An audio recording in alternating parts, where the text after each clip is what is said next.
पोखरण नगर पालिका चुनाव की प्रक्रिया के बीच मतदाता सूची को लेकर कांग्रेस कार्यकर्ताओं ने गंभीर आपत्तियां जताते हुए निर्वाचन अधिकारी को ज्ञापन सौंपा। कार्यकर्ताओं ने मतदाता सूची में नाम हटाने, नए नाम जोड़ने और मतदाताओं के नाम दूसरे वार्डों में स्थानांतरित किए जाने को लेकर निष्पक्ष जांच की मांग की है।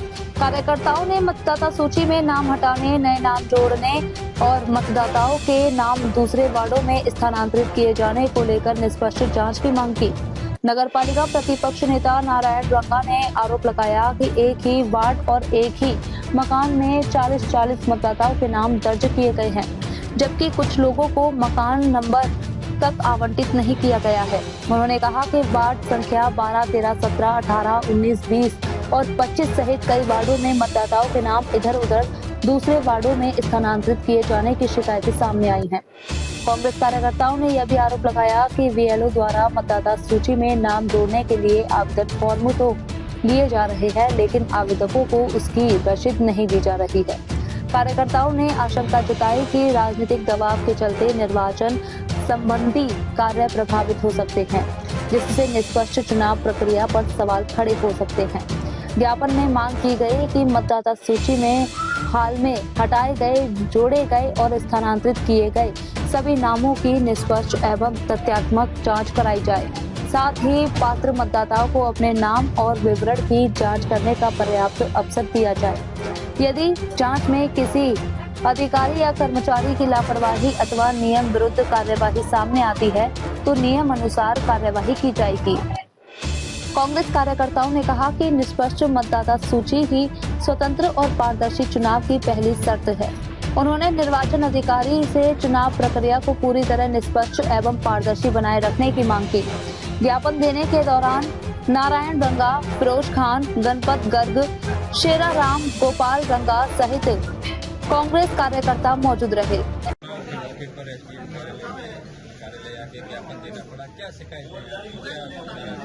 कांग्रेस पार्टी ने आज जो है एसडीएम साहब को इस मुद्दे को लेकर ज्ञापन दिया है कि बाजार में इस बात की चर्चा और इस बात के फैसले तक दे दिए गए कि बीएलओ बदल दिए जाएंगे, प्रगणक बदल दिए जाएंगे, क्योंकि अब स्थिति ये हो गई है कि पार्टी घबरा गई है। घबरा करके इस डिसीजन पे पहुंचे हैं कि जीत कैसे सकते हैं। तो एक ही वार्ड में, एक ही मकान में 40-40 वोट, एक ही मकान में 5-6 हिंदू, 5-6 मुसलमान, इनको मकान नंबर तक नहीं मिला।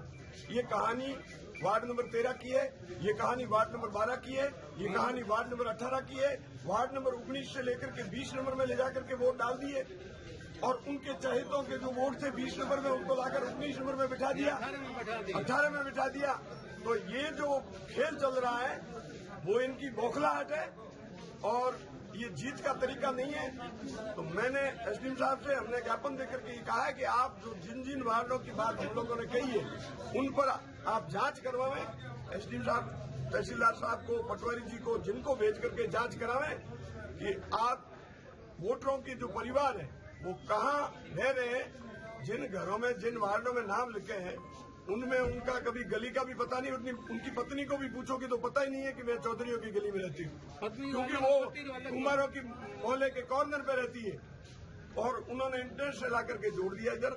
तो ये 18 की, 13 की, 19 की, 20 की, 17 की, 25 की, हर वार्डों की ये स्थिति इन्होंने ऐसी करके रखी है। और यदि एसडीएम साहब ने आश्वासन दिया है कि जिन जिन वार्डों के हमने नाम लिखे मैं जांच करवाऊंगा, बीएलओ को बुलाऊंगा। मैंने कहा बीएलओ की बोलती बंद हो जाएगी। सभी को कहते हैं जुड़ने बंद हो गए, सभी को कहते हैं कि हमने पन्ने दे दिए, पन्ने की शिफ्ट किसी को देते नहीं है, जबकि पर्ची देने का पूरा नियम है। कैसे पता चलेगा? 2 दिन पहले आप कहोगे कि वोटर लिस्ट आ गई, हम देख करके हाथ पर भूल जाएंगे कि हमारा तो वोट ही नहीं है। जिन्होंने मेहनत की, जो जीतने की कंगाल में, उसको ये हराना चाहते हैं।